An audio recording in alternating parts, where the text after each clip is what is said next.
everyone, welcome back to another video where today I'm going to be going over the latest Doctor Who magazine and a couple of the details that have been revealed through it. And we're also going to be going over the latest news regarding the Doom multimedia project. But before we get into it, if you could do me a teeny tiny little favour and click that subscribe button, it would be very much appreciated. As you may know, we are trying to overtake Big Finish, and we're about 4,000 subscribers away from that. So yeah, any support in my goal to overtake them would be appreciated, but of course you don't have to.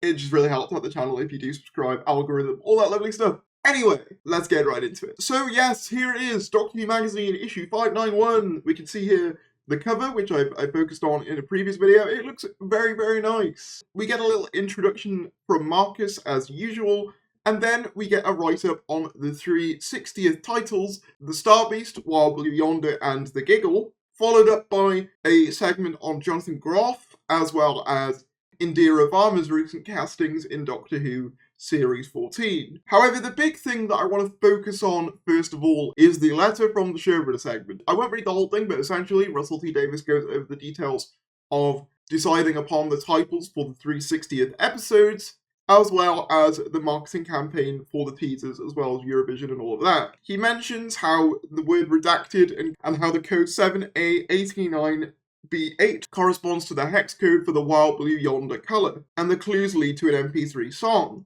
which I know some people deciphered in teaser 2. He mentions that they considered changing it to Wide Blue Yonder as opposed to Wild Blue Yonder, as Wide Blue Yonder is apparently the more used phrase of the two, but they decided to keep it as Wild Blue Yonder, as well as the fact that The Giggle is the title he was always going to go with because it's sort of mysterious and fun, which I agree with. I like that title. That's my opinion on that. But the big thing I want to make note of here is at the bottom where he says, "The hunt for new titles goes on. Like I said last time, episode 1 of the next series has a title unexpectedly spoken aloud in Star Trek Picard 3.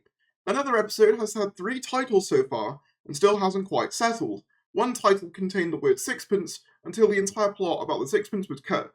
Damn it. And further to that, the script and legal departments at Bad Wolf are currently investigating whether we're allowed to use a certain word for episode 6 of the 2025 season. We're that far ahead." So yeah, they're already on episode 6 of series 15 because Russell has said they're doing them yearly, which is really exciting. And it also kind of makes me think, I don't think Russell's just going to be here for 3 series if they're already writing series 15. But yeah, it's just kind of wild to me that they're this far ahead in terms of production. It's just really cool to see.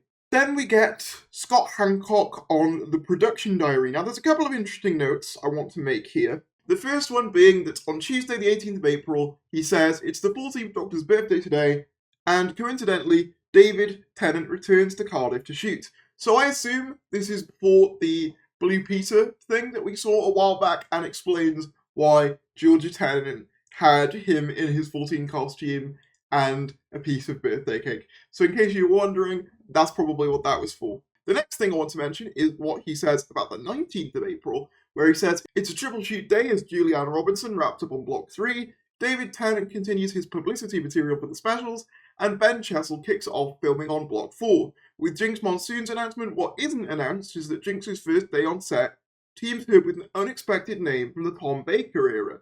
So these could mean literally anything. I saw Radio Times reporting on it as if it was an actor, but that's not necessarily the case. It could be anyone. It could be a villain from that era, a character from that era. It doesn't necessarily mean an actor. Leave your theories in the comments below as to who that could be. The other thing I wanted to point out is that on the 24th of April segment, he mentions that elsewhere it was announced that Murray Gold will be returning to compose the music for both the 14th and 15th Doctors. Now, I've seen some people, mainly tabloids, taking this as confirmation that Murray Gold will only compose for the 15th Doctor and the 14th Doctor, but he won't continue after that point. That's not been confirmed as far as this. All it says is that it's been officially confirmed that he'll be composing for 14 and 15, which we know.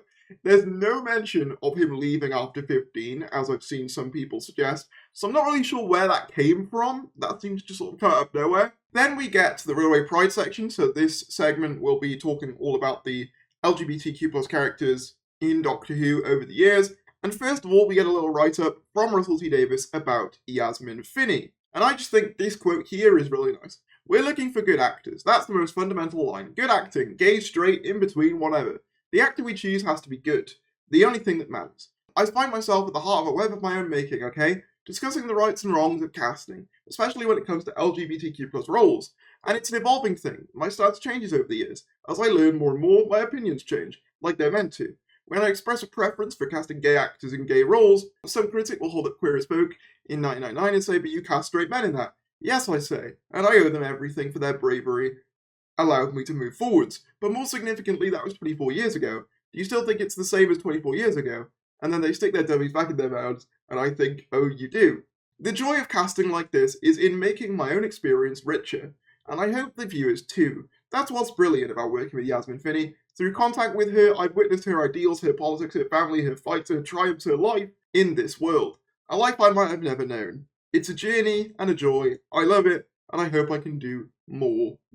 I think that's just a really nice quote from Russell about Yasmin Finney. I think she's gonna be great in the 2023 specials, and I can't wait to see what she brings to the table. Elsewhere, we get a list of LGBTQ plus characters in Doctor Who, ranging from Bill Parks, Jenny and Vastra, Captain Jack. So yeah, feel free to read that at your leisure. And then we get to an interview with Alex Kingston, which I won't read in its entirety because there's a lot to read, and I highly suggest, of course, go to pick up the magazine yourself, but it's a good read, and I highly suggest it. This bit's really cool. I was saying in the previous Doctor Who magazine video that I love how they've been highlighting the crew in the show of recent issues, and this seems to be a continuation of that. We get an interview with Alex Moore, who is an assistant location manager, and talking about his trials and tribulations getting locations. I assume he's been on board since the Chibnall era, given what looks to be a Kasavan, and I think this is from Spyfall as well.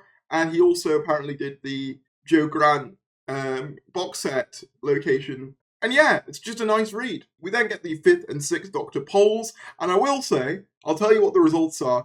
Revelation of the Daleks wins for the 6th Doctor. Frankly, I don't agree. I think Vengeance on Varos should have won, but that's just me. We then get an interview with the wonderful Jamie Matheson, who wrote Mummy on the Express, and this interview is mostly on Mummy on the Orient Express. But the interesting thing is near the bottom, where it says, since then, Jamie has worked in the often frustrating world of original TV series development and written the first 10, a collection of 10 short stories.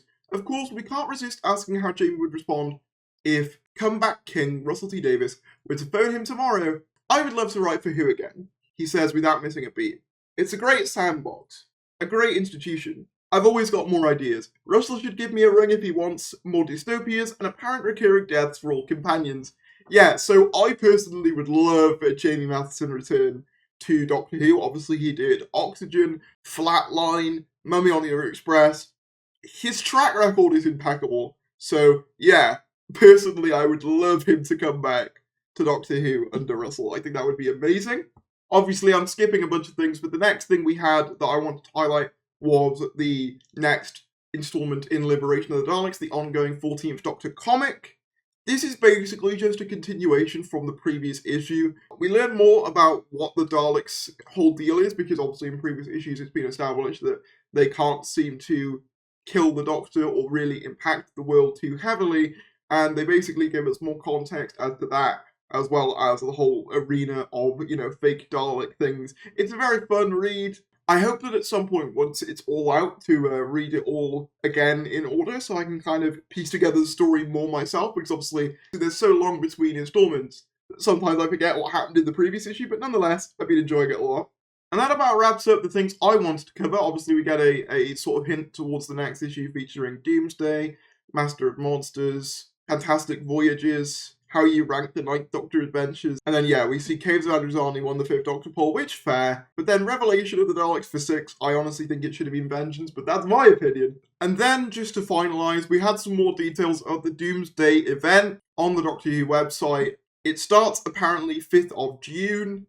I'll be honest, Doomsday is not really my cup of tea. I'm not really big into these sort of expanded media events things. I might pick up some of it, we'll see, but yeah, they've basically been doing some more details with regards to the Doomsday Event. They've also, if I can find it, released a timeline of, I guess, what's going to be happening in order, which is actually quite helpful, because it was always hard to kind of track Time War Victorious when that was happening. Most interestingly, though, we have this one, which is her with the 2nd Doctor, the 9th Doctor, and some Slitheen, which, odd lineup, but It looks interesting. But yeah, that about wraps up today's video. If you did enjoy, be sure to give it a like, comment down below your thoughts, subscribe if you're new, and I'll see you later.